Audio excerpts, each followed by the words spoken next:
Welcome back to Metalsmithing. I'm Miss Simonson, and in today's lesson we are going to learn about making jump rings. Jump rings start from a single piece of wire, and then that wire is coiled around something. So it can be your round nose pliers, your looping pliers, which I haven't introduced you to yet, but essentially I have 6 different sizes of loops, and because they're not tapered, they make really nice coils for jump rings. You can also use household things for tools or mandrels. Like one of these rings here was cut. I just wrapped the wire around here, slid it off, and then I cut. So what's important when you're trying to think about what you can use as a mandrel is that once you coil around it or wrap wire onto it, that you can slide it off, at least on one side. So something like this could not be used as a mandrel because it doesn't, the size changes and both ends are closed. So just something to keep in mind. You're not limited only to pliers. All right, so let's get started. It's storming out right now, so you might hear some thunder in the background. All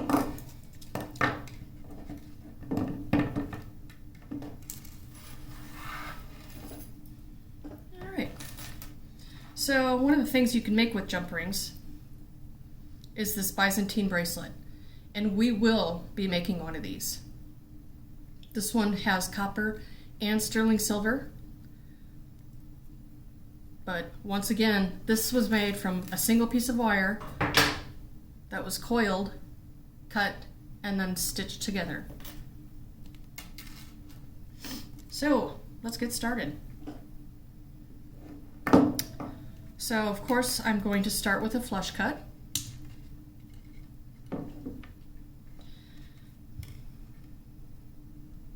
And I'm going to start by making a 1 loop here. So I have my first loop. Now, as I continue, I can go either above that loop or below the loop. We always want to go below the loop when you're using something tapered like this. The reason why is, so I'm going to show you here. Okay, so this is how I start it. Now, you can see that this wire here is under that first loop, and that's what we want. And I'm staying at the same spot on my pliers so that as I make small turns, open and release, and come back to center, my coil is going to be the same size from start to finish. If I'm not paying attention and it suddenly moves up here, well then I'm going to have a problem.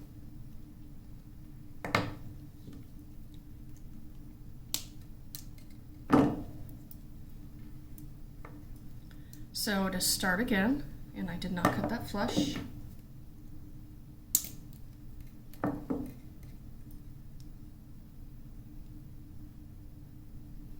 So if I start here with my 1 loop, and instead of going underneath it, I go above it, this is what will happen. Oops. Okay. So I'm working, but the rings that I'm making here have nowhere to go. So eventually what's going to happen is I'm going to end up with a cone.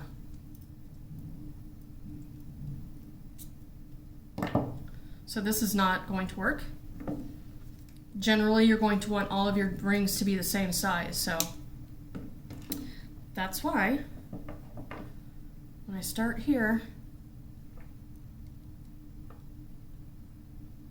now I'm going to take this wire under that first loop.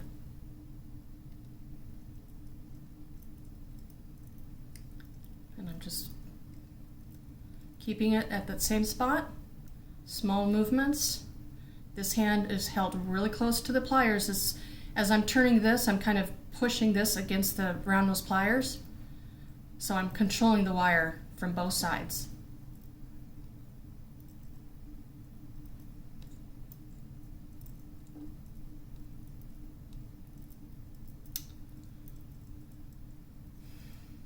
Okay, so there's my coil.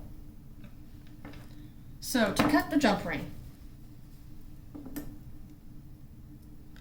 I've got this little piece of wire here that is not usable.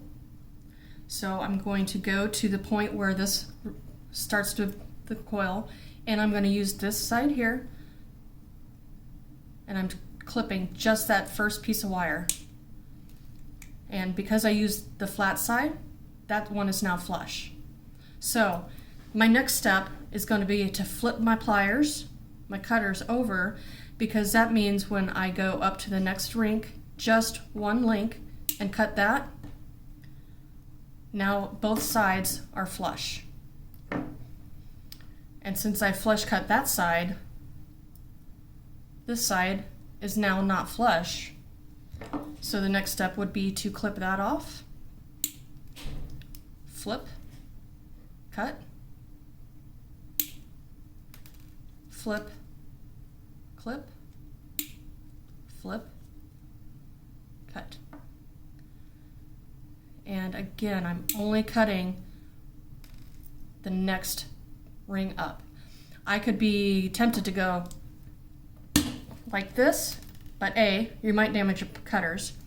But what's going to happen is you'll have one side that's flush cut and one side that's not. So when I would go to close that or use it in a piece of jewelry,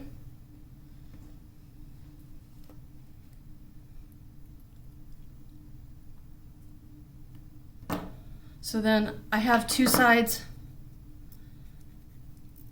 in the opening where those ends come together. One side's flush and one is not. So that actually is weak versus, let's see if that one's, where I have two flush cuts. When I close this, this will be a much stronger jump ring than if it has one end that's not flush cut. So I'm going to do another one here. And this time I'm going to use my looping pliers. So the same rule is going to apply with this. Even though it's not tapered, I still need to go underneath that first loop so that as I make my coil, it moves out this way.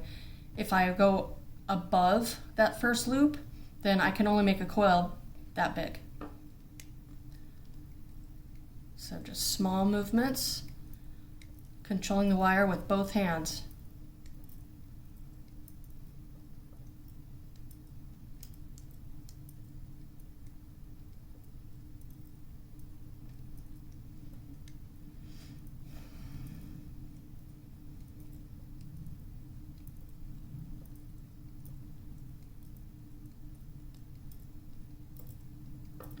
Almost there.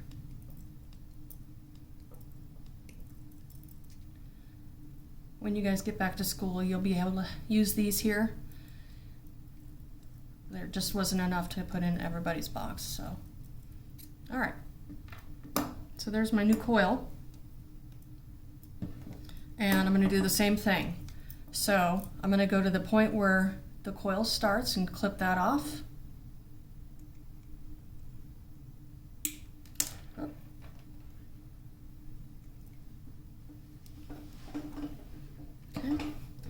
So I just cut that flush, so I'm going to flip, cut, flip, clip, flip, cut, flip, clip.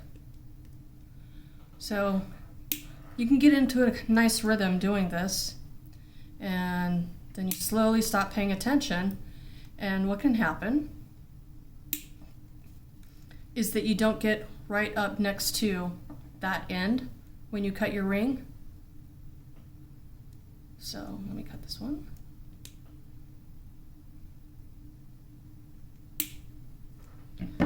So you can see a sizable gap in that ring versus that ring. And so if you're just using one jump ring for a random purpose, that's one thing. But when I go to, come here, when I go to close this, And it's just like closing the infinity links. I'm holding both tools at the tip and I'm going back and forth and slowly pushing those together. When you close this, you end up with an oval. And it's not that noticeable right now. However, if you were going to use these jump rings to try to make this bracelet, what would happen is you would get a little bit way down started, and then because they're not round, your design would lock up. So it is definitely important to pay attention when you're cutting those that you're getting the entire length of one ring. So that is not flush. So I'm gonna clip, flip, cut, flip, clip that in, flip, and cut. So I'm going to finish this coil, and then I'm going to start joining these together and explain kind of how chains are, at least in the metalsmithing, how they're labeled. That one got a little out of the way. Okay, that one got chewed up, so I'm going to set that one aside, and that's okay. Clip, flip, cut. Flip, clip, flip, cut.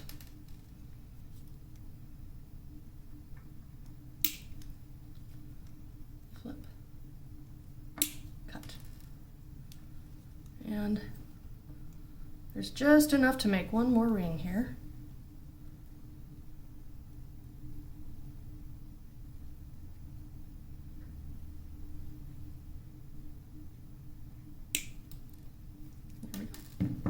Okay, so here we have a nice selection of rings.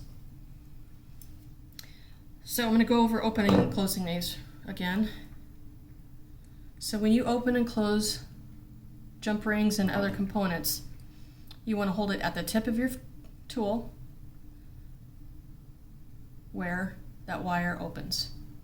Same with over here. And I'm going away from myself and towards myself at the same time, and I'm slowly pushing those ends together to close that.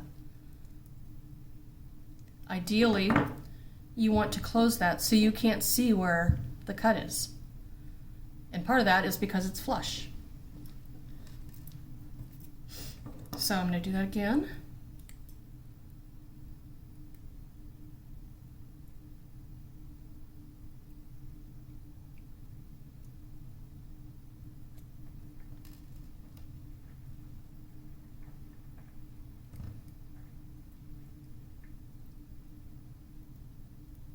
You can kind of feel those ends rubbing together when you get it. I like to run my finger over it. If it's sticking out, I will kind of like just help form that. Put that down then. I squeeze that one a little too hard. And that just makes for a more comfortable wearing piece of jewelry. So let's start a chain. So I'm going to open this up. I'm going to add 2 of my closed jump rings to that. I'm going to close this. And now I have the start of a 1-in-1 chain. By 1-in-1, what I mean is there's 1 jump ring inside 1 more jump ring and 1 more jump ring. So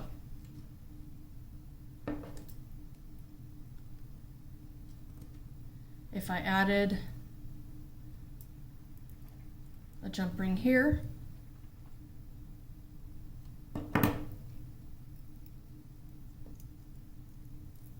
now I have, oops, 2 jump rings inside of 2 jump rings. So this would be called, if I continued this pattern, this would be a 2-in-2 chain. And you can keep going with that. So you could have a 3-in-1 chain, or, you know, a 3-in-2 chain. So if I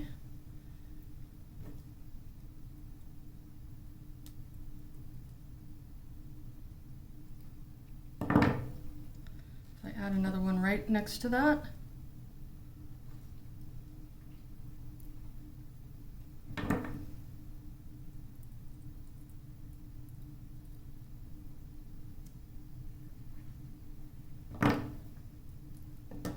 So now what I have is 1, 2, 1, 2. So this would be, you could call it either a 1-in-2 or a 2-in-1. It really doesn't matter which one you start with, just as long as it's clear that by saying 1-in-2 means I have 1 jump ring inside of 2 jump rings. So that is how you start a chain. Okay. What else can I tell you? Jump rings are fun. You can make them in so many different sizes. Because these are what I consider to be an open component, and we'll learn about closed components here in just a minute. I mean, depending on the gauge size wire you use, if I was to use 24 gauge, because that's a thinner wire, it would not be very strong. This is 18, so I would use 18 for a bracelet as long as there was more than 1 link involved. If it was a 1-in-1 chain, I don't think that I would use 18. I'd probably go to 16 or maybe even 14 gauge for a 1-in-1 chain. Obviously, the more links that you use, the stronger your finished piece will be.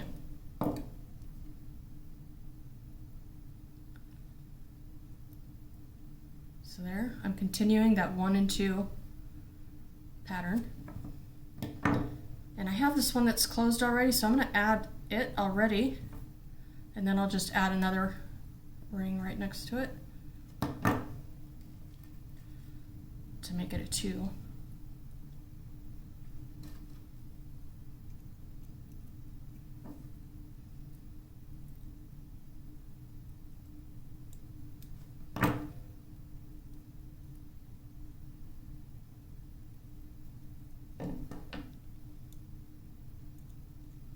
So I've just continued that same pattern.